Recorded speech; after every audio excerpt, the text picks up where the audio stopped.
Eh bien, bonjour à tous, bienvenue. Je crois que vous êtes au bon endroit si vous êtes là pour venir parler du programme Vacances pour toutes de la Fédération des acteurs de la solidarité. Bienvenue à vous. Moi, je suis Adrien Brégère, je suis chargé de mission sur le travail social et la participation.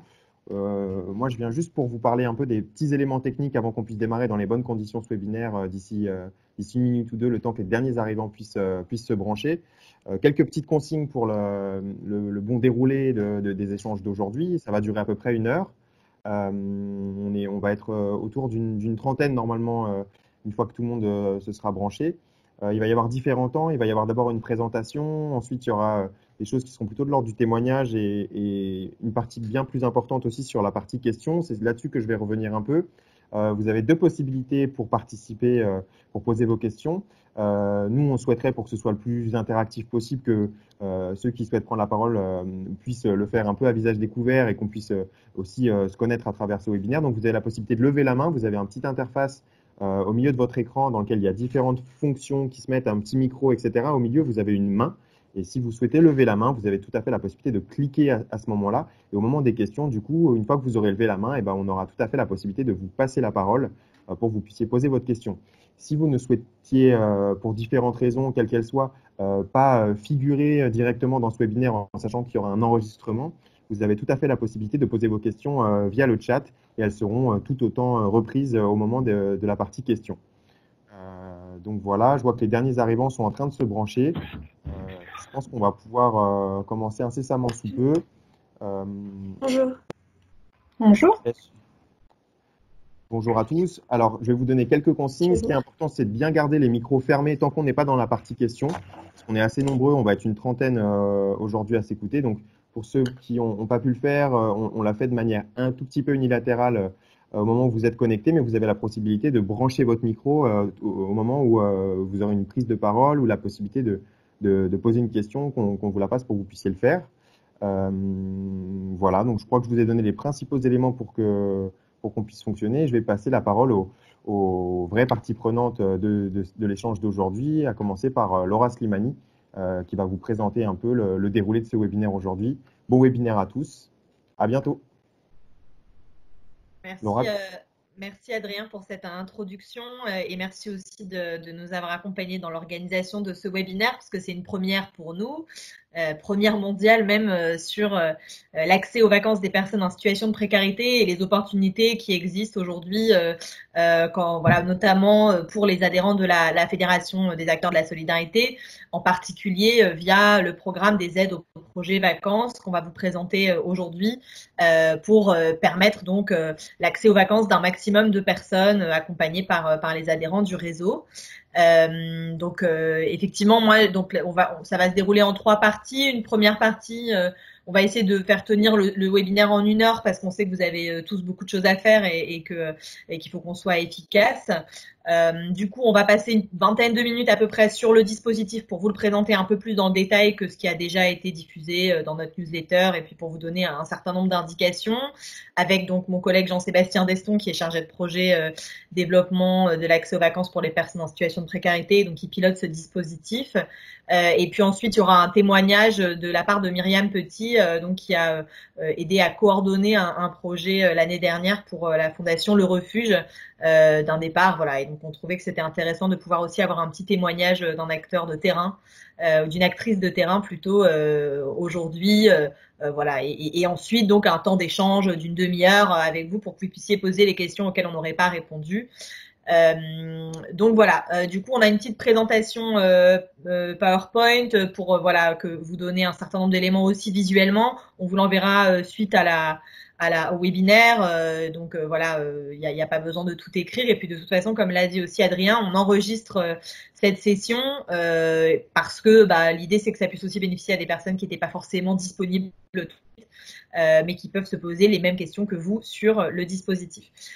Donc pour commencer la présentation, donc effectivement, on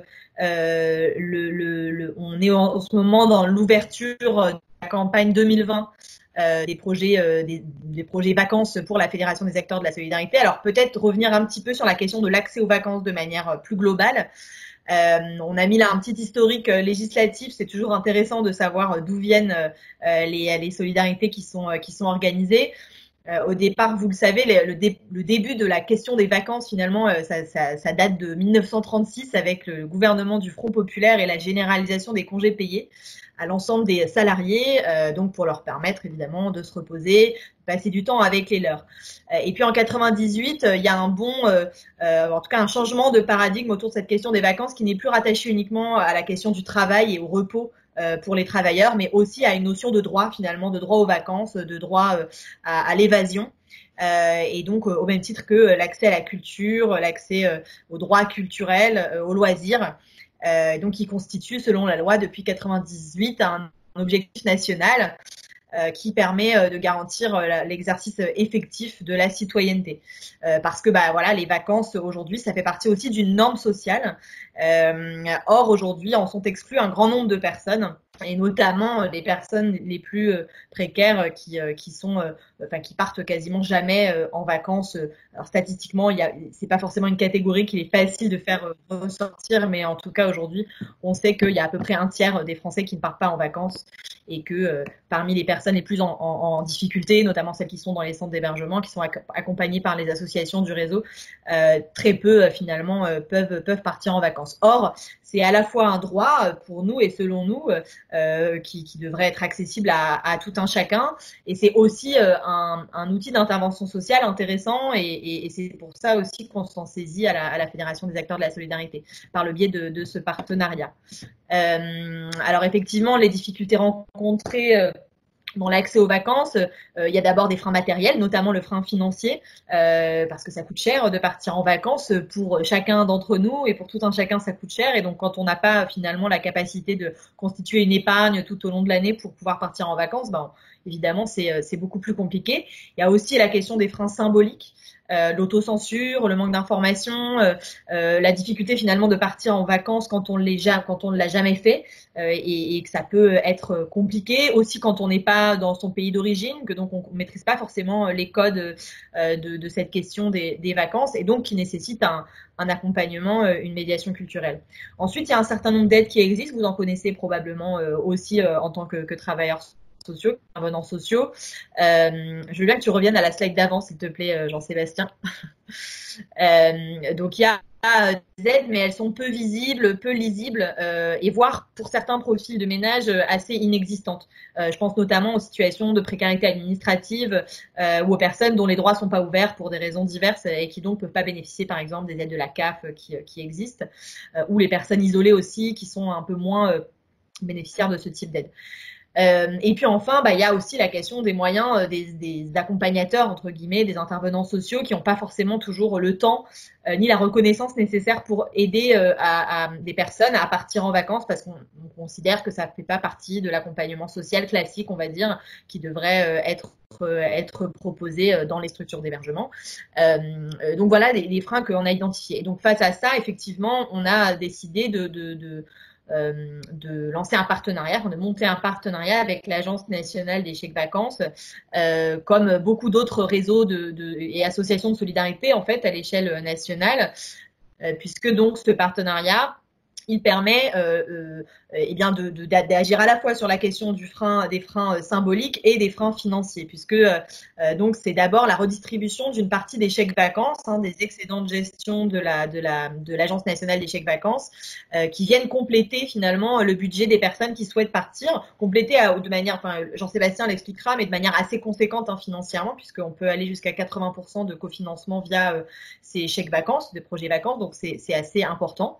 Il y a aussi un volet soutien stratégique et technique, c'est-à-dire notamment un chargé de projet à la fédération, donc Jean-Sébastien, qui est là pour accompagner les porteurs de projets, pour faire ce qu'on fait aujourd'hui, expliquer comment tout ça fonctionne, aider aussi à l'accompagnement des personnes dans le montage de leur projet de vacances, et donc qui est disponible effectivement via un certain nombre d'outils qu'on met en ligne, mais aussi un appui plus personnalisé au téléphone par exemple, ou même par des déplacements en région, etc. Et puis l'enjeu, c'est aussi pour nous d'interpeller les décideurs locaux, nationaux, parce qu'on est aussi une fédération qui a pour but de faire avancer les politiques publiques, pour favoriser finalement le départ en vacances du plus grand nombre et l'accès à ce droit. alors, je veux bien la prochaine slide si possible. Voilà, donc juste pour vous dire un tout petit mot, effectivement sur l'Agence nationale des chèques vacances, qui est donc notre partenaire dans le cadre de ces aides au projet vacances. Donc c'est un organisme public qui un EPIC qui a une vocation à la fois sociale, donc c'est eux qui émettent les chèques vacances en les vendant donc aux salariés, enfin en tout cas aux employeurs, enfin aux salariés, mais via l'employeur et donc aux agents de la fonction publique, donc les chèques vacances dont vous bénéficiez peut-être vous en tant que salarié. Et puis il y a une vocation aussi solidaire de redistribution des excédents de gestion en fait de l'ANCV qui sont assez importants, des chèques non utilisés, des décalages de trésorerie, etc., qui permettent en fait de financer une action sociale très conséquente. Et donc la NCV a aujourd'hui conventionné avec une cinquantaine de têtes de réseau de solidarité nationale et locale, donc il s'agisse de domaines du médico-social ou du social, et qui donc font la même chose que ce qu'on fait à la fédération, c'est-à-dire accompagnent leurs adhérents, leurs structures pour pouvoir monter ces projets, donc les personnes surtout qui sont accompagnées. Et donc en 2020, dans le cadre de ce partenariat qu'on a lancé donc l'année dernière en 2019, nous avons une enveloppe de plus de 300 000 euros de chèques vacances qui est disponible actuellement, puisqu'il n'y a pas encore eu de projet validé, et donc avec un objectif de départ en vacances de 1300 personnes accompagnées. C'est évidemment une fourchette, ça dépend du coût des projets qui seront financés à la fin, mais tout ça pour vous dire qu'il y a aujourd'hui une forte disponibilité de ces fonds et que c'est aussi pour ça qu'on souhaite avoir ces échanges en direct ou en semi-direct avec vous pour pouvoir vous permettre de vous en saisir le mieux possible à votre échelle pour tout type de projet. Donc je vais laisser maintenant la parole à Jean-Sébastien pour qu'il puisse présenter un petit peu plus précisément le dispositif en tant que tel. Merci Laura. Donc le bilan du partenariat de l'année dernière, de l'ANCV avec la fédération en 2019, il y a eu 349 personnes qui sont parties avec l'aide des projets vacances. Ça représente à peu près 332 personnes accompagnées et 17 accompagnateurs. Dans une grande majorité, ce sont les familles qui sont parties. Et ça a profité à 50% à des structures d'hébergement. Donc, beaucoup des gens qui sont partis étaient déjà en structure d'hébergement. Il y en avait 25% à peu près dans les logements accompagnés. Et cette aide au projet vacances proposée par la fédération a bénéficié à 27 structures adhérentes à la FAS. Et c'est 27 structures qui ont monté le projet.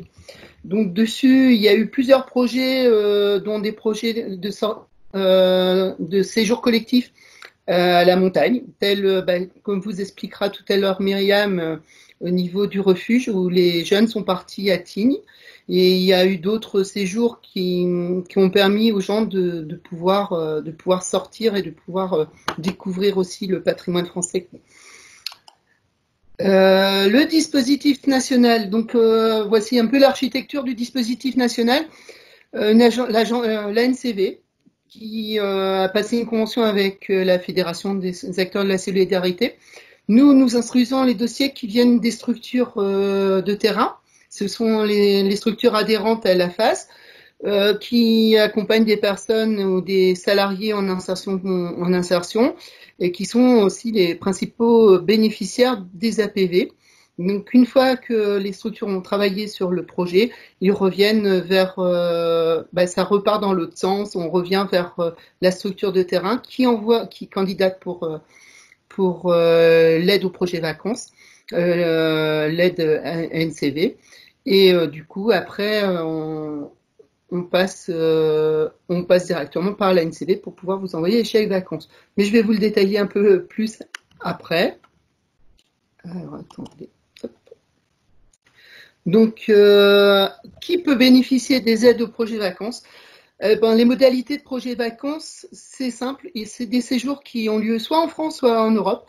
Si c'est en Europe, il faut que les séjours partent d'agences de voyage agréées vacances, agréées NCV, et qui sont qui sont en France. On ne peut pas utiliser les chèques vacances à l'étranger. Donc c'est pour ça qu'il vaut mieux, si on prépare un séjour en Europe, il vaut mieux passer par une agence basée en France, parce que sinon il n'y aura pas d'aide de la NCV. La durée de séjour ça va de 1 à 21 nuits, Alors, 21 une nuits à partir de cette année, puisque c'est l'ANCV, au vu de du contexte actuel, a revu à la baisse le nombre de jours où on peut partir. Et donc, du coup, maintenant, on peut monter un projet à partir d'une nuit. Il y a aussi cette année une possibilité de financement pour les excursions collectives à la journée. Mais ça, c'est possible, mais sur dérogation. Donc ça, pour les personnes qui souhaiteraient monter des projets, il faudra vraiment vous rapprocher de nous pour pouvoir travailler ensemble sur le projet. Ensuite, les aides au projet vacances, ça aide à payer soit les pensions, soit de partir en pension complète, en demi-pension, en pension libre. Il faut savoir que le coût maximum du séjour ne doit pas dépasser 110 € par jour et par personne pour les personnes valides. Donc 110 € par jour et par personne, c'est pour toutes les personnes qui partent en séjour. Donc c'est les adultes, c'est les enfants, c'est tous les membres, enfin les accompagnants. Donc cette aide, elle est de 110 € par jour. Enfin, le coût maximum du séjour ne peut pas dépasser 110 € par jour et par personne pour les personnes valides et 170 pour les personnes en situation de handicap. Donc après tout ça, l'ANCV peut financer le séjour à hauteur de 80% du coût global du séjour. Donc 80% du coût global, donc il reste à charge 20%. La plupart des 20% sont financés par une aide de cofinancement et un autofinancement minimal des familles. Il faut absolument que les familles participent à minima sur le séjour vacances. Et les demandes de cofinancement, elles sont obligatoires quand vous présentez le dossier au niveau de la FAS, parce que c'est les critères ANCV. Il faut une demande de cofinancement pour pouvoir prétendre à l'aide. Vous demandez le cofinancement, si vous l'avez pas, voilà, c'est pas, ça retombera sur l'autofinancement de la personne ou sur une aide des structures. Et il faut savoir que les aides au projet vacances sont limitées à un séjour par personne et par an. Voilà, on ne peut pas bénéficier 2 fois d'un séjour collectif. Les critères économiques, on tient compte du revenu fiscal de référence ou du quotient familial. Et il y a aussi les gens qui sont en situation de surendettement. Il y a possibilité de leur financer les projets vacances à condition de pouvoir justifier du fait que la personne est en surendettement et que du coup ça nécessite un accompagnement à son projet vacances. Les pièces justificatives, c'est les attestations CAF ou MSA, les avis d'imposition sur le revenu et les attestations RSA, CMU ou AME. Donc ça c'est important on vous demande pas grand chose par rapport au justificatif, mais les attestations sont vraiment importantes pour justifier des ressources des participants. Ça j'y tiens, mais on en rediscutera tout à l'heure. Et ensuite, donc les séjours, vous pouvez financer une partie des séjours pour les accompagnants, parce que les accompagnants pour les séjours collectifs, par exemple, ou les personnes qui accompagnent des personnes en situation de handicap et qui nécessitent une présence, si le salarié ou bénévole, si la personne a les mêmes critères que les personnes accompagnées, elle peut bénéficier de la même aide. C'est-à-dire qu'elle peut avoir une aide ANCV allant jusqu'à 80% du coût du séjour. Mais à condition de vous fournir les documents justificatifs demandés par l'ANCV. Donc, on ne va pas attribuer une aide de 80% à quelqu'un qui n'aura pas donné ses justificatifs, ce qui s'entend puisque justement on doit faire un retour au niveau de la ANCV.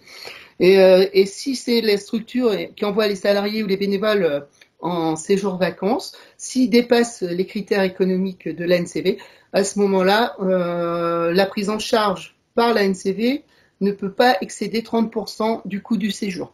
Donc après, il y a plusieurs choses à prendre en compte. C'est aussi de valoriser dans le budget le coût de la mise à disposition d'un salarié, le coût du transport, et pas mal de choses qui tournent autour de ça. Mais ça, on pourra en discuter si vous en voulez plus d'informations. Les étapes de la demande d'aide au projet vacances, donc les APV. Donc vous avez certainement vu sur les dernières newsletters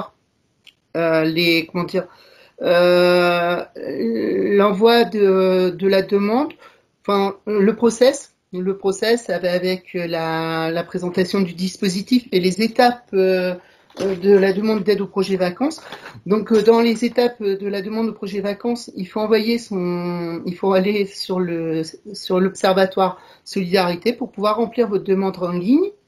Une fois que vous avez fait votre demande en ligne, donc dans la demande en ligne, quand vous allez vous inscrire le projet, vous vérifiez bien que vous avez toutes les données, c'est-à-dire que vous avez les données financières, le budget, mais le budget, tout ce qui est recettes et tout ce qui est tout ce qui est dépenses aussi. Parce que du coup, il faut que ce soit équilibré pour que ce soit financé, sinon à ce moment-là, on va vous recontacter pour vous repréciser les choses. Une fois que vous avez envoyé votre dossier, il est instruit par moi-même, qui après le présente au comité d'engagement, qui prend la décision d'accepter la demande de chèque vacances ou de la refuser si ça correspond pas aux critères ANCV, mais non, bien souvent pour l'année dernière, il n'y a pas eu de refus au niveau des chèques vacances parce que les gens se sont engagés vraiment à suivre les critères de l'ANCV.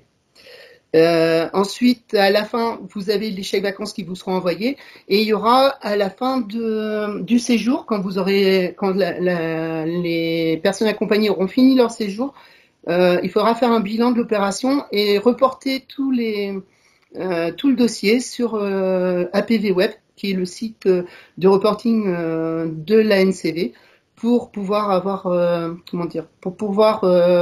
justifier au niveau de l'ANCV les dépenses et les dossiers qui ont été traités au courant de l'année. Ces dossiers, ce bilan est très important parce que il va nous permettre après de pouvoir justifier au niveau de l'ANCV notre enveloppe budgétaire, comme quoi elle a été utilisée à bon escient, et ça permet aussi de voir un peu quelles seraient les améliorations à apporter au dispositif ou peut-être que nous aurions besoin de plus de financement parce qu'il y a énormément de demandes qui émergera. Donc ça, c'est important qu'on ait un peu une idée de tout ça en fin d'année. Donc il est important de bien reporter après tous les projets sur le site APV Web de l'ANCV. Et donc de nous renvoyer aussi tout ce qui est justificatif, comme les ressources et j'ai oublié de tout à l'heure, mais il faudra que vous nous envoyiez pour la demande de chèque vacances les justificatifs comme les devis transport ou les devis d'hébergement. Et au retour, quand vous avez fait le bilan, c'est de nous renvoyer aussi les factures, les plus grosses factures de l'hébergement et du transport et des loisirs, parce que c'est ça aussi qui permet de justifier aussi les dépenses liées au séjour. Voilà. Donc, les principes clés de la réussite d'un projet vacances, et cela principalement, c'est d'impliquer les futurs vacanciers dans leur projet. Donc, c'est vraiment d'impliquer les personnes que vous accompagnez dans le projet et de faire un travail de collaboration entre les travailleurs sociaux et les personnes qui les accompagnent sur le projet vacances, parce que ça permet pas mal de choses. Ça permet de travailler avec eux le budget, parce qu'il y a la recherche des devis, il y a la capacité financière, c'est de travailler la capacité financière des familles, donc c'est le calcul du reste à vivre, la capacité à épargner. Donc ça, c'est des choses qui se passent, c'est des choses qui se passent pendant le projet, la mise en place du projet, et c'est hyper important, je trouve, pour créer du lien avec les travailleurs sociaux. Le projet aussi, ça doit être la liberté de choix, donc c'est de pouvoir choisir sa destination, le type de séjour, le mode de transport, le type d'activité, et ça, c'est à travailler avec l'accompagnateur de la famille. Voilà. Donc tout ça, c'est important. Après, on verra tout à l'heure s'il y a des questions par rapport à tout ça. Mais c'est important pour qu'un projet soit bien réussi, c'est d'impliquer vraiment les personnes qui sont accompagnées dans leur projet, quoi. Voilà. Je pense que Laura, je vais te repasser la parole. Oui, en fait, c'était surtout l'occasion de laisser Myriam aussi nous témoigner du projet qui a été mis en place avec le refuge. Et simplement pour répondre à une des questions qui est déjà, donc la question d'Estelle là, dans le chat, qui demande les 110 € correspondent à l'hébergement ou aussi à des activités ou autres dépenses. Donc, c'est les dépenses de transport, d'hébergement, de loisirs, tout ce qui, en fait, est éligible aux chèques vacances. Et donc, les chèques vacances, aujourd'hui, vous êtes un salarié, vous avez des chèques vacances, ça vous permet de payer votre hébergement, votre transport, vos loisirs, vos restaurants. Voilà, tous les établissements qui acceptent les chèques vacances, on vous en renverra le lien parce que c'est vrai qu'on l'a pas inclus dans la présentation. Il y en a des milliers, hein, et donc on vous enverra le lien avec où vous pouvez retrouver tous les établissements qui acceptent les chèques vacances. Mais aujourd'hui, la plupart des établissements qui accueillent du public en tourisme acceptent les chèques vacances. Et donc peut-être maintenant, avant donc d'avoir un échange et que vous puissiez poser vos questions, on pourrait entendre l'expérience de Myriam Petit, donc qui est coordinatrice de projet au refuge et donc qui a monté un projet l'année dernière aussi en partenariat avec l'UCPA et on a trouvé que c'était un projet qui était particulièrement intéressant à vous présenter aujourd'hui. Donc Myriam, si tu es là, je te laisse prendre la parole. Oui, bonjour à tous. Merci de me donner l'occasion de partager cette expérience. Donc en fait, notre projet est parti au départ d'une proposition de l'UCPA de permettre à 8 jeunes de partir faire du ski la semaine de Noël. La semaine de Noël parce que c'était une période un peu plus creuse pour l'UCPA et à l'inverse, c'est une période un peu particulière pour les jeunes du refuge puisqu'ils ne sont pas en famille pour fêter Noël. Donc c'est un petit peu ça qui a conditionné le choix de la période. Ensuite, par rapport au profil des jeunes qui sont partis, donc c'était 8 jeunes qui venaient de la même délégation du refuge, c'est-à-dire Montpellier. L'âge moyen des jeunes était de 22 ans, avec des ressources très faibles, autour de 300 € en moyenne, des demandeurs d'asile, et puis des jeunes qui n'étaient jamais partis en vacances. Donc sur les 8 jeunes, il y en a 3 qui n'étaient jamais partis en vacances, quoi.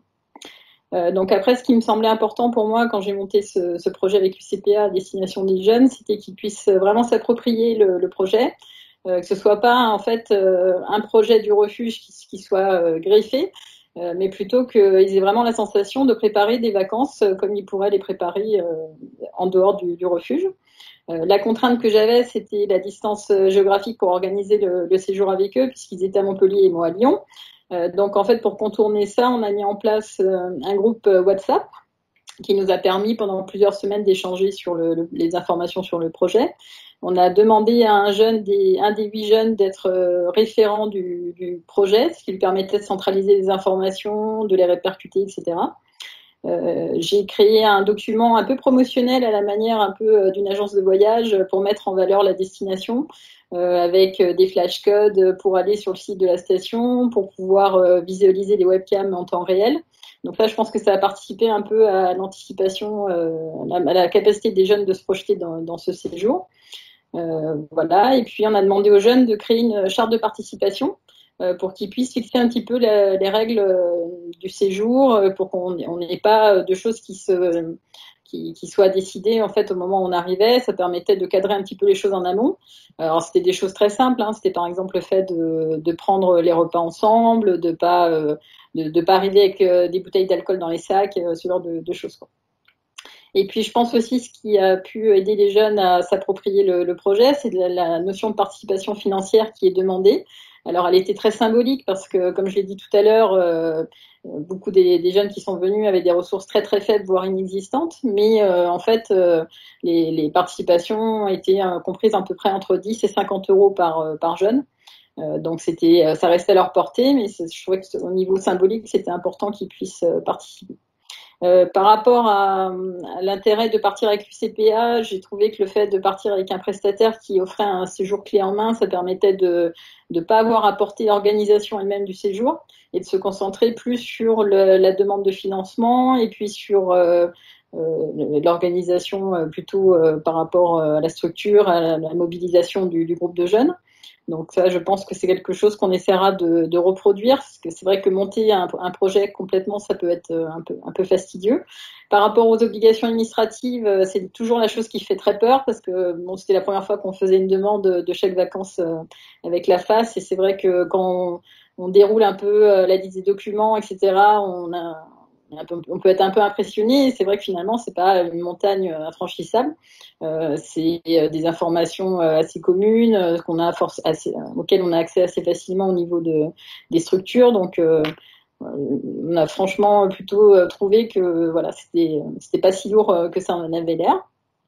Et puis après, on a essayé aussi de ne pas imposer trop de contraintes pendant le séjour. Donc, par exemple, les jeunes faisaient des cours de ski. Donc, la seule obligation qui était imposée, c'était qu'ils participent à la demi-journée de cours chaque jour.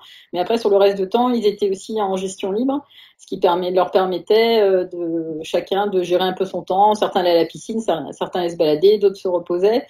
Donc, ça permettait vraiment d'avoir des activités qui puissent souder le groupe, puisqu'on les faisait ensemble. Et puis aussi des temps où ils puissent aussi être en autonomie. Donc, on a trouvé ça assez intéressant. Et puis, suite à ce séjour, on a conçu un document qui est affiché dans tous les locaux des délégations du refuge, qui permet aux jeunes d'être informés de la possibilité de partir avec des financements. Donc, voilà, même si les travailleurs sociaux, étant très pris dans leurs activités, n'ont pas forcément le temps d'en parler fréquemment aux jeunes, ça leur permet d'avoir un élément visuel dans les locaux qu'ils fréquentent au quotidien et puis de créer à un moment donné un déclic pour qu'il puisse y avoir des initiatives individuelles. Donc voilà, après au niveau de l'impact, il a été forcément hyper positif.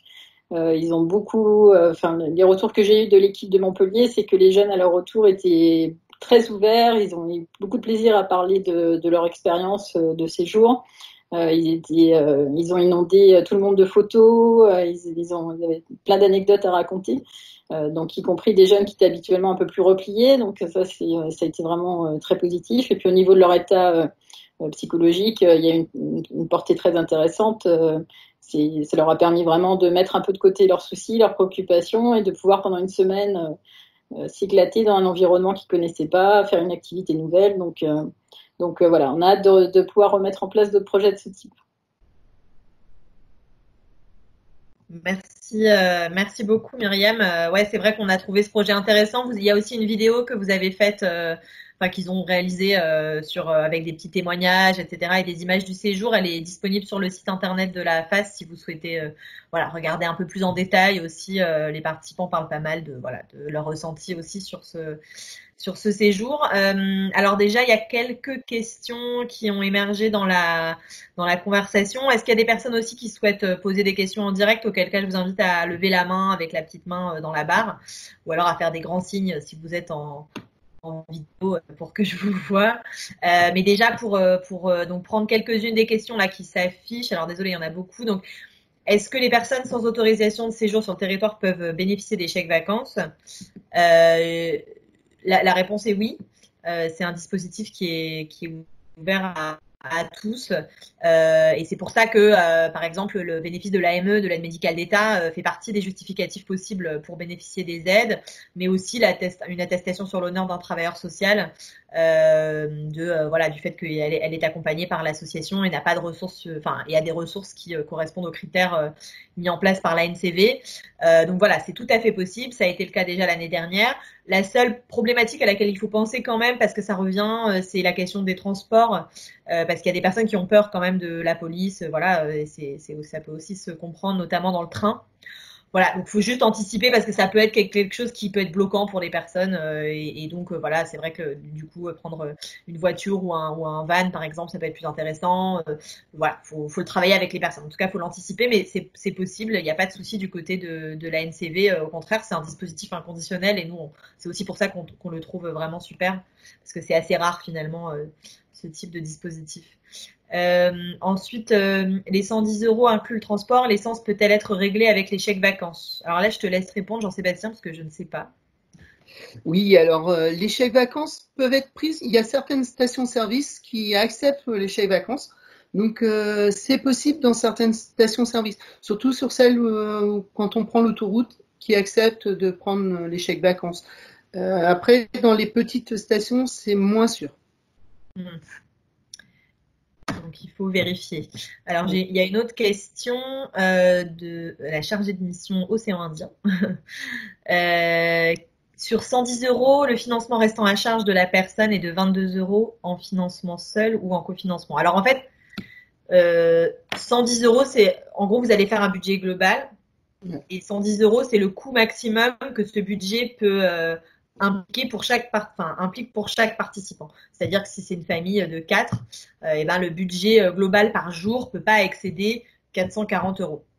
Ce qui est quand même une somme importante. Et ensuite, dans effectivement, ces 110 € maximum, il y a jusqu'à 80% qui peut être financé par la NCV. Jusqu'à 80%, ça peut être moins aussi. Et on incite aussi à trouver d'autres sources de financement parce que l'idée, c'est aussi après d'arriver sur l'autonomisation dans le départ en vacances. Donc, c'est intéressant aussi de ne pas être toujours au taquet des 80%. Et ensuite, pardon, vas-y Jean-Sébastien. Ouais, c'est juste que par rapport au cofinancement, moi je pense surtout au niveau des CAF pour les familles, parce que c'est ce qui permet de financer une grande partie du séjour et des fois ça réduit beaucoup l'aide à APV. Voilà. Mais ça aide qu'au niveau de l'hébergement par contre. Tout à fait. Mais après, juste pour terminer là-dessus, sur les 20% restants ou plus, ça implique effectivement une participation financière à minima symbolique des personnes qui partent. Ça peut être très symbolique, c'est juste que c'est un critère de la NCV, plus potentiellement un financement direct de la structure. Ça arrive aussi que les structures d'hébergement elles mettent un peu au bout ou autre, mais pour pouvoir financer ces séjours. Et ça peut être aussi un cofinancement du conseil départemental, de la ville ou de la CAF, etc. Enfin là, il n'y a pas de prérequis en fait sur le type de cofinancement. C'est tout type de cofinancement. Donc j'espère que j'ai répondu à la question. Ensuite. Ouais, je voulais rajouter simplement que dans l'autofinancement, ça peut pour les collectifs, je sais qu'il y a beaucoup d'actions d'autofinancement par des ventes de gâteaux, par des ventes de choses, des gens qui vont faire des brocantes, des choses comme ça. Donc ça, c'est possible aussi dans l'objectif de financer les projets vacances. Certaines structures le font, c'est pour ça. Alors ensuite, en septembre 2019, les chèques vacances n'étaient pas disponibles, rupture de stock. Est-ce que cette année, tout sera opérationnel ou faut-il anticiper par rapport aux dates de séjour? Alors c'est toujours mieux d'anticiper de toute façon parce que plus vous arrivez à la fin de l'année, moins plus il peut y avoir effectivement une rupture de stock. Même si cette année, comme le dispositif, on l'a mis en place assez tardivement vu le confinement, a priori en septembre on ne sera pas en rupture de stock. Mais effectivement, de toute façon, et Jean-Sébastien, je crois, sera d'accord, c'est toujours mieux d'anticiper. Ouais. Ça permet de préparer les séjours, ça permet de réduire les coûts des séjours, etc. Et ça permet aussi de travailler avec les structures, parce que si on prévoit un séjour collectif ou un séjour en fin d'année, ça permet d'avoir les chèques vacances en amont pour pouvoir faire les réservations au plus vite. Ça, c'est important parce que souvent, on se retrouve, on va présenter le dossier, mais on n'a pas d'art pour payer les chèques vacances, pour payer le séjour, c'est un peu embêtant. Donc, c'est pour ça que l'anticipation est pas mal. Il y avait une question aussi de Sabrina que j'avais pas vue. Le comité d'engagement se réunit tous les combien de temps? Alors, le comité d'engagement, là, au vu de la situation et au vu qu'on peut refaire des projets vacances actuellement, le plus tôt possible, on va pouvoir commencer à avoir des comités d'engagement et on va en faire plusieurs à la suite assez rapidement pour pouvoir répondre à tous vos demandes. Mais sinon, je pense tous les 15 jours, à mon avis, ça sera pas mal. Mais tout ça va dépendre du nombre de dossiers qu'on va avoir à traiter et de l'importance, voilà.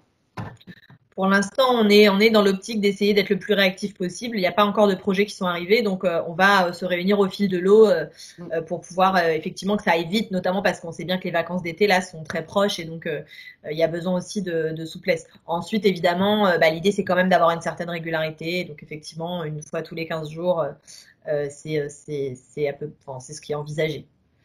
Alors ensuite, est-ce que les personnes en logement autonome peuvent bénéficier de l'ANCV car notre structure accompagne des personnes locataires en parc? Oui. Si elles rentrent dans les critères économiques, il n'y a pas c'est toute personne accompagnée par un adhérent de la FAS qui rentre dans les critères économiques. Il n'y a pas d'exclusion de tel ou tel dispositif et les personnes en logement sont aussi éligibles. Alors, un projet collectif avec des enfants de moins de 16 ans est-il possible? Alors, les projets collectifs pour les enfants de moins de 16 ans, s'il n'y a pas les parents, on ne pourra pas financer le projet vacances. parce qu'il faut, c'est les aides qui sont les aides accordées aux enfants sont des aides famille, donc il faut que la famille soit partante. S'il n'y a pas de parents avec les enfants, ça ne sera pas possible malheureusement de financer. Par contre, si les enfants ont plus de 16 ans, effectivement, là on peut financer à partir de 16 ans les projets vacances pour les jeunes. Voilà, c'est la NCV finance pas effectivement les projets collectifs de groupes d'enfants, notamment les colonies de vacances. C'est une règle pour le coup à laquelle on peut pas déroger, à part en ce qui concerne quand même les classes découvertes des enfants qui sont scolarisés en quartier politique de la ville. Parce qu'il y a un dispositif particulier financièrement entre ces écoles et l'État qui permet le bénéfice, d'utiliser des chèques vacances pour ces classes découvertes. Ça peut être intéressant si vous accompagnez des familles en hébergement et qui sont dans des structures d'hébergement, dans des écoles en tout cas situées dans ces quartiers, parce que souvent c'est vrai qu'il y a quand même un financement important qui est demandé à la famille pour ce type de séjour. Et là, les chèques vacances peuvent être une option. Donc c'est important de l'avoir en tête. Mélissa qui nous demande bonjour, est-ce qu'il est possible de faire de la valorisation de personnel en cofinancement structure? Jean-Sébastien? Oui, mais à ce moment-là, il faut vraiment le faire apparaître dans le budget, comme quoi c'est dans le financement autre, dans les coûts autres. Il faut vraiment mettre le coût de ce que représente un travailleur social ou quelqu'un de la structure qui part avec les personnes sur la période. Combien ça coûte à la structure? Et à ce moment-là, vous le valorisez sur la partie dépenses ou investissement, comme quoi vous mettez à disposition. Donc, il faut que ce soit forcément répercuté dans l'autre colonne pour que le budget soit équilibré. Excusez-moi, c'est quoi la valorisation de personnel? Alors, la valorisation de personnel, c'est je sais que le salarié coûte un peu d'argent à sa structure. Donc, toute la période où il est parti sur le séjour, il est pas sur la structure. Et donc, c'est aussi une façon, c'est la part salariale, c'est la part salariale de l'employeur. Le temps de travail, en fait. Ouais, tout à fait. Le temps de travail de la personne qui part, elle peut être intégrée dans le budget comme une contribution de la structure au projet. Voilà, ça permet d'augmenter le cofinancement, de compléter votre cofinancement par cette valorisation-là. Après, c'est des montages budgétaires et si c'est un peu compliqué, il faut préciser de manière plus précise. Mais en tout cas, l'idée, c'est de faire rentrer tout ce qui contribue au projet, de le faire rentrer dans les budgets. Et surtout, la partie des 30% pour les salariés, parce qu'il n'y a que 30% qui est attribué en aide de vacances aux salariés. Donc, c'est bien de répercuter ces coûts-là sur le budget du salarié par rapport au séjour. Mais ça, je pourrais expliquer à ceux qui voudraient monter des séjours collectifs et le justifier. Vous pouvez me contacter. À ce moment-là, on en reparlera ensemble.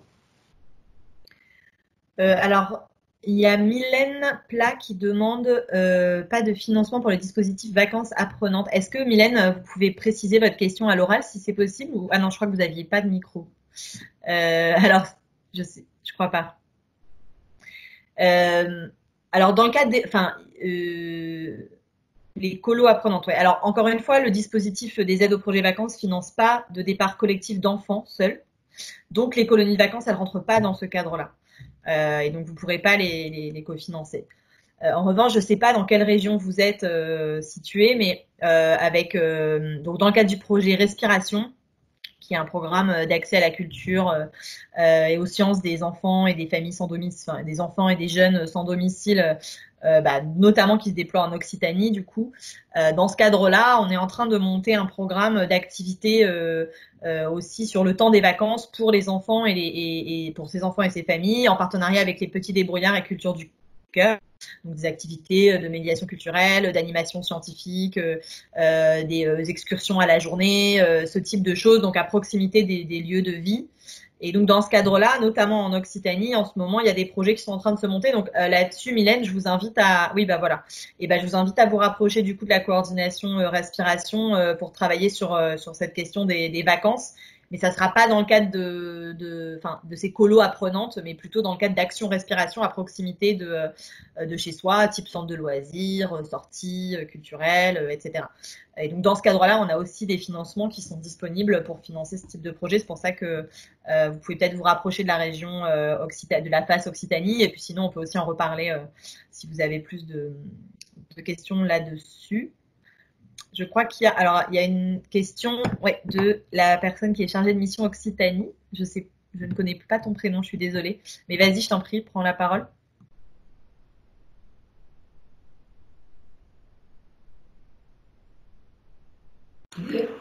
Vous parlez de moi? Allô? Oui. Oui, alors je sais pas, c'est pas Occitanie, c'est Océan Indien.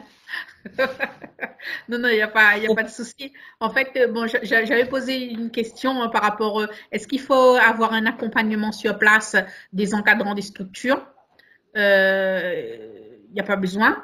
Et justement, il n'y a pas besoin. Justement, par rapport au projet respiration, c'est vrai que la région Réunion avec et aussi sur ce dispositif, c'est soit l'un soit l'autre, parce que pour que je comprenne comment ça se passe.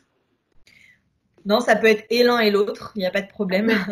Parce qu'on ne touche pas forcément les mêmes types de publics. En fait, le dispositif des aides au projet vacances, il peut bénéficier à tout type de public partout en France.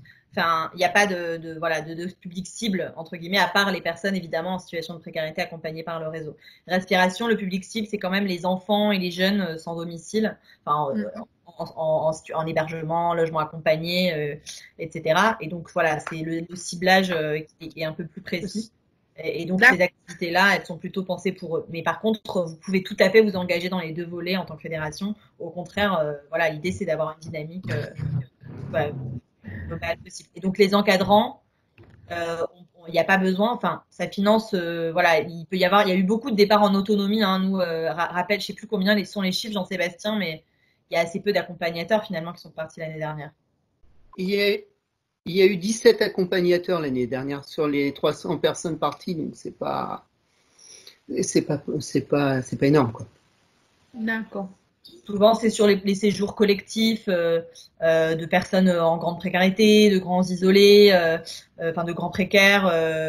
Voilà, donc là, des fois, il y a effectivement un accompagnement. Il y a aussi des fois des familles en groupe qui partaient avec un travailleur social, mais il y a eu beaucoup de départs de familles en autonomie, en fait. C'est la plupart des départs qui ont eu lieu l'année dernière. D'accord. Ok, merci. Et puis, une dernière question pour moi. Est-ce que vous avez un nombre de familles par région? Pour l'instant, non. Ok. Non, parce que comme aujourd'hui, il y a de la disponibilité des fonds, on va faire en fonction de la mobilisation des uns et des autres. Après, si on arrive à un point où on est coincé où on n'a pas assez de chèques vacances pour tout le monde, on devra effectivement faire des choix. Mais aujourd'hui, vous êtes libre. Voilà, il n'y a pas de quota par région, en tout cas pour l'instant. Okay. Donc, sentez-vous libre. Ne présentera pas 1300 dossiers, c'est bon. Merci beaucoup.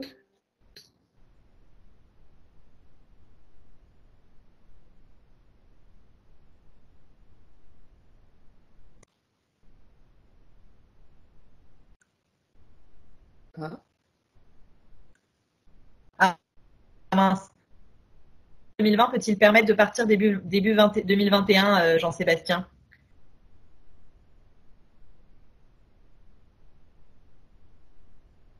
On t'entend pas, ton micro est désactivé.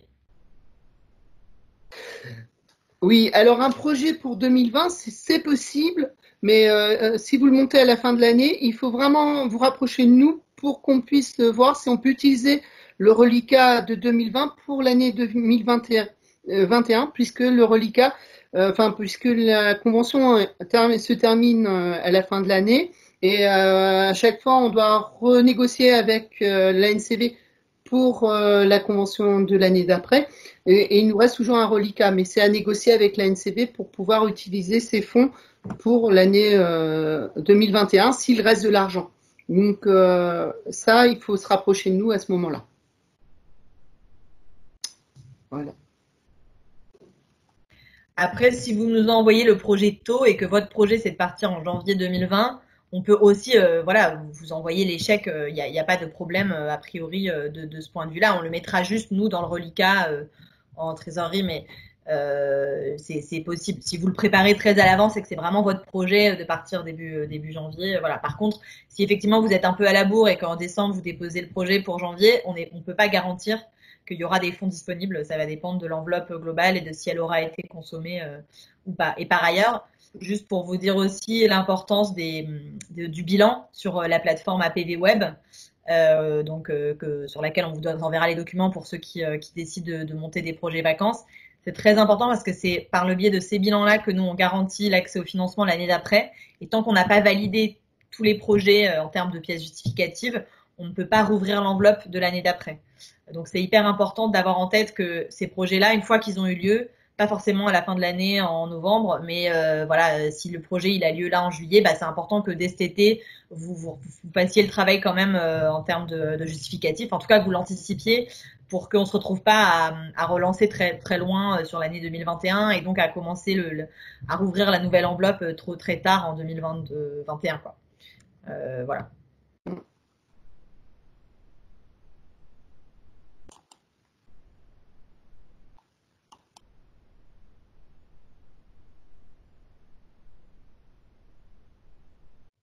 Votre micro est coupé, Laura. Pardon, je sais pas, j'ai l'impression que je me fais couper mon micro. Non, je sais pas. Ou c'est moi qui fais n'importe quoi, pardon. Pour des projets en septembre ou en octobre 2020, faut-il déposer les dossiers et donc je disais, Jean-Sébastien, est-ce que tu veux répondre?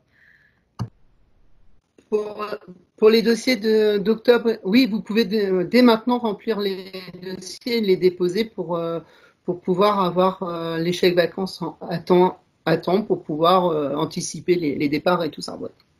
C'est toujours mieux d'anticiper de toute façon. Après, le délai maximum, peut-être pour pas vous retrouver dans la difficulté, c'est bien quand même si vous nous envoyez la demande au minimum un mois avant le départ, enfin, mais vraiment minimum, c'est quand même mieux parce que sinon, voilà, les délais de commande de chèques, etc., ça peut prendre un peu de temps et donc voilà, essayez d'anticiper 2 mois avant, c'est bien. Ça permet de voir venir, de modifier éventuellement le budget s'il y a besoin, d'anticiper un éventuel problème de livraison des chèques. Bon, voilà, il peut y avoir. Et donc, parce que c'est vrai que si les personnes se projettent dans le départ et qu'à la fin, elles n'ont pas les chèques à temps et qu'elles peuvent pas partir, on a eu quelques situations l'année dernière, c'est toujours très compliqué ensuite pour ces personnes. Donc, voilà, faut mieux anticiper pour être sûr de pas qu'elles se retrouvent pas en difficulté par la suite.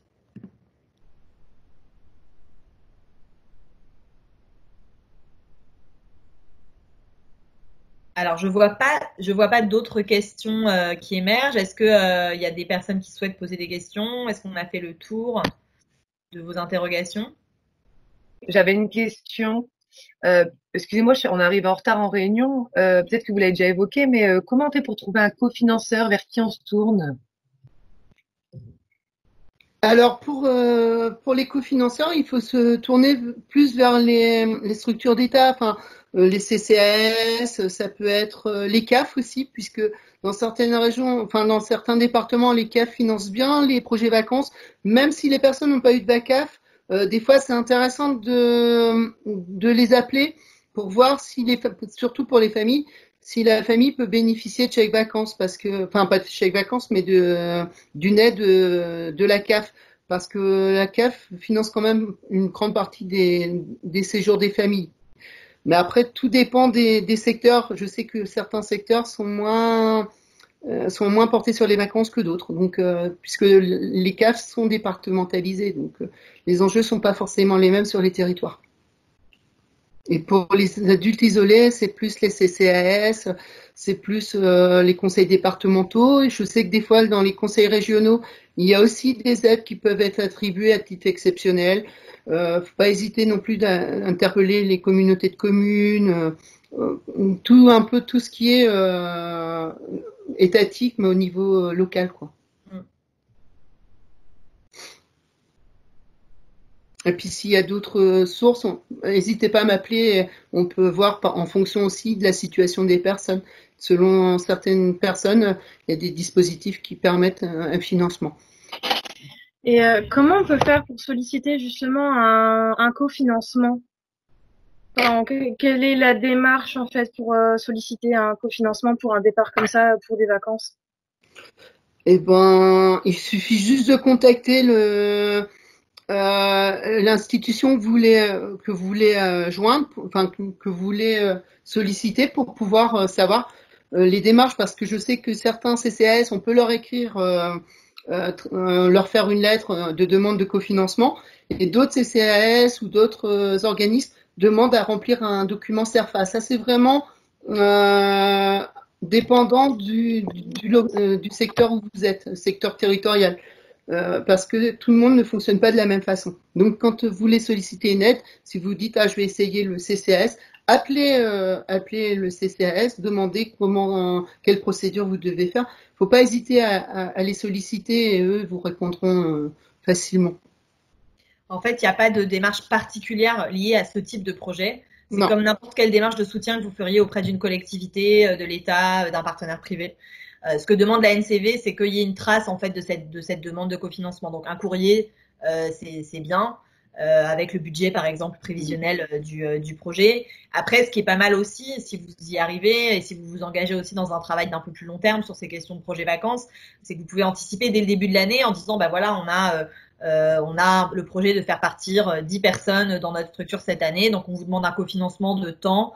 On sera soutenu par la NCV par ailleurs, et donc du coup vous anticipez, vous demandez une subvention un peu plus globale plutôt que de le faire projet par projet, parce que c'est vrai que voilà, en termes de praticité, ça peut être aussi un peu plus efficace si vous arrivez à anticiper les projets vacances sur votre structure à l'année, et puis du coup vous pourrez aussi peut-être plus facilement obtenir des fonds que si vous le faites personne par personne, où là c'est un petit peu plus compliqué. Et puis les personnes individuellement peuvent faire des demandes au CCAS d'aides particulières aussi. Enfin voilà, après chaque commune a des aides qui lui sont spécifiques, donc il n'y a pas de règles bien établies.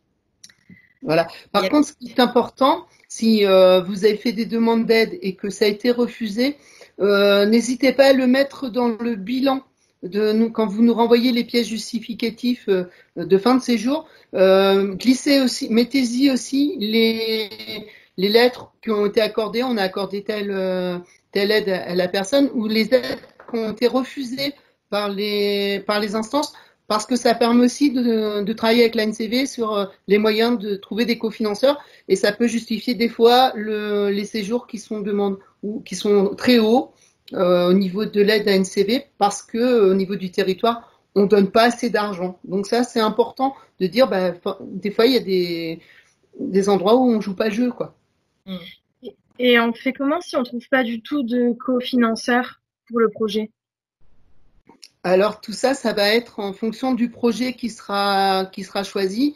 Ça sera peut-être de revoir par rapport au budget, par rapport à tout ce qui est le poste alimentaire et le poste loisir, où c'est un peu plus modulable, et voir après avec les familles qui partent s'il y a une possibilité de surseoir au manque de financement du cofinanceur, ou à ce moment-là revoir le projet avec eux, quoi. Mais ça, c'est particulier, c'est en fonction du projet que vous voulez monter. Si c'est vraiment un projet où là-bas c'est beaucoup de loisirs et qu'il n'y a pas d'argent pour le loisir, c'est embêtant. Mais il faut essayer de moduler en fonction des besoins. D'accord. Et on essaye de travailler à l'échelle nationale au développement aussi de partenariats privés sur ce dispositif pour abonder en cofinancement aussi les structures qui souhaiteraient partir mais qui n'arrivent vraiment pas à mobiliser les 20% restants. Donc on est en train là d'échanger avec la SNCF notamment pour voir si on pourrait pas avoir des réductions ou de la subvention sur les transports, etc. Avec aussi des acteurs du secteur du tourisme, mais ça prend du temps. Donc pour l'instant, on n'a pas d'autres cofinancements que les 80% de la NCV, mais néanmoins sur un séjour de vacances, c'est quand même assez conséquent, et donc ça peut permettre d'obtenir des cofinancements assez facilement. La structure peut aussi abonder un peu en fonds propres, et puis les personnes abonder à minima en gros à ce qu'elles mettent au quotidien dans leur vie, même si c'est très peu, mais en termes d'alimentation, etc., il y a toujours des petites dépenses, donc il faut les intégrer au budget aussi. Ce que les personnes vont dépenser de toute façon en temps normal pour soit être hébergées ou avoir accès à l'alimentation. Il faut l'intégrer aussi au budget. Il y a quelques petites questions aussi là. Est-ce que cela finance une sortie à la journée en famille ou pour une personne. Alors, du coup, moi, j'ai eu le retour de la NCV. Pour l'instant, non, c'est les excursions à la journée, ce sera que pour du collectif, que pour les personnes, enfin, que pour les collectifs. On ne va pas financer pour une famille ou pour une personne à la journée. Ça sera pas possible. Ça sera vraiment, cette aide, elle sera vraiment que pour les excursions collectives. Et donc, oui, effectivement, c'est très nouveau, en fait, la question de la journée, parce que normalement, la NCV, c'est vraiment les vacances. Et donc, à la base, c'est même 4 nuitées minimum pour les séjours. Et donc là, cette année, il y a un vrai assouplissement lié à la période de confinement, etc., qui fait que ils pensent qu'il faut faciliter l'accès à ces aides. Et donc, la question de l'accès même à la journée, comme ça, pour des excursions, c'est vraiment le tout début. On n'a même pas encore eu d'information officielle de la NCV. Donc, on vous la donne et puis ça sera possible. Mais pour l'instant, il faut qu'on travaille un peu au dispositif avec eux. Donc peut-être que ça s'élargira aussi à des familles, par exemple, par la suite. Mais pour l'instant, effectivement, comme l'a dit Jean-Sébastien, c'est vraiment ce type de public, donc par groupe.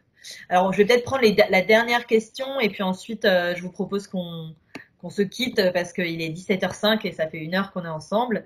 Et puis après, on sera toujours, bien sûr, à votre disposition et notamment Jean-Sébastien pour répondre à vos questions si vous en avez encore. Et donc, c'est une personne qui dit donc Sabrina, travaillant en centre d'accueil en CADA, les demandeurs d'asile n'ont pas de droit à la CAF jusqu'à l'obtention du statut de réfugié. C'est compliqué de trouver des cofinancements pour les demandeurs d'asile. C'est vrai. Alors, pour vous répondre, oui, c'est compliqué. C'est vrai que c'est les personnes, les primo-arrivants, c'est difficile en général de trouver des cofinancements. Après, par exemple, quand vous faites un séjour en groupe, vous pouvez aussi mutualiser un certain nombre de coûts pour faire en sorte que les personnes qui ont, elles, accès à des cofinancements puissent en faire bénéficier en fait un peu au collectif, dans votre budget global, parce qu'on vous demande un budget global à l'échelle du séjour, pas un budget par personne. Donc il ne faut pas hésiter à regarder comment vous pouvez moduler votre budget pour qu'à la fin ça fasse un cofinancement global de 20%, même s'il y a des personnes qui sont plus à 90% et d'autres plus à 60% parce qu'elles ont des VACAF. Alors c'est vrai que si vous êtes que avec des demandeurs d'asile sans droit à la CAF, c'est un peu plus compliqué. Vous pouvez aussi vous tourner quand même vers l'État au niveau déconcentré, vers la délégation interministérielle à l'accueil et à l'intégration des réfugiés. Ça peut être aussi des ressources potentielles. Et puis nous, on peut aussi essayer de vous accompagner vers le fait de trouver des financements pour ces publics, même si on a conscience que c'est plus compliqué. C'est pour ça qu'on essaye aussi de mobiliser des partenaires privés. Mais l'année dernière, il y a eu quand même des projets de CADA, de deux ou 3 structures du dispositif national d'accueil qui ont permis à la fois des demandeurs d'asile et à des réfugiés de partir en séjour. Donc voilà, on peut aussi vous mettre en lien avec ces structures-là parce que c'est intéressant aussi de pouvoir s'appuyer sur l'expérience des structures elles-mêmes. Je ne sais pas, Jean-Sébastien, si toi, avant, aux Cités du Secours catholique, tu avais déjà monté des projets avec ce type de public. Alors nous, non, on n'avait pas de public CADA puisque nous, c'était pas les publics qu'on avait, mais il y avait des actions d'autofinancement. Je sais que pas mal. On fait beaucoup d'actions d'autofinancement, comme organiser des brocantes ou faire des gâteaux lors de manifestations locales. Et c'était comme ça qu'ils arrivaient à avoir un peu de financement. C'est vrai que c'est quand même assez compliqué pour les personnes de CADA d'avoir un cofinancement, mais à ce moment-là, il faut retravailler le budget pour pouvoir partir, mais en réduisant certains postes. Alors, dernière question, et après, on se dit au revoir. Mélissa qui demande s'il y a un nombre de minimum de personnes pour les excursions en groupe. Alors, pour l'instant, on a cette possibilité de faire des excursions en groupe, mais on n'a pas encore vraiment toutes les modalités pour les excursions, savoir s'il y a un groupe minimum. Je pense pas, mais je pense qu'on reviendra vers vous dès qu'on aura plus d'informations. Ok, bon du coup on vous propose d'en terminer pour ce premier webinaire. On espère que c'était utile pour vous. Jean-Sébastien, on vous enverra un mail à la suite donc de ce webinaire avec les documents. auxquels on a fait référence. On vous remettra aussi en lien les différents documents qui ont été mis en ligne sur le site de la fédération pour y avoir accès et puis qu'on puisse éventuellement aussi revenir vers vous si vous avez d'autres questions. Et donc, je crois que Jean-Sébastien voulait mettre ses coordonnées là, donc s'il y arrive avant la fin du webinaire, on va les afficher, mais de toute façon, vous les aurez parce que vous aurez un mail voilà, avec ces documents. Donc, merci pour votre participation à toutes et tous. Et puis, voilà, on a inscrit là les coordonnées de Jean-Sébastien. Il n'y a pas d'accent à Fédération Solidarité, il n'y a pas d'accent au « et » de Solidarité dans le mail générique. Voilà. Ça n'arrive pas à le modifier. Mais oui, effectivement. Voilà, c'est vacances@fédérationsolidarité.org sans accent. Et donc, on est à votre disposition. On espère que vous saisirez du dispositif. Merci à Adrien Brégé de permettre ces temps d'échange avec les acteurs de terrain. C'est toujours hyper intéressant pour nous aussi. Donc, un grand merci. Merci pour cette première. Bravo à vous. Merci à tous. Merci, au revoir. Au revoir.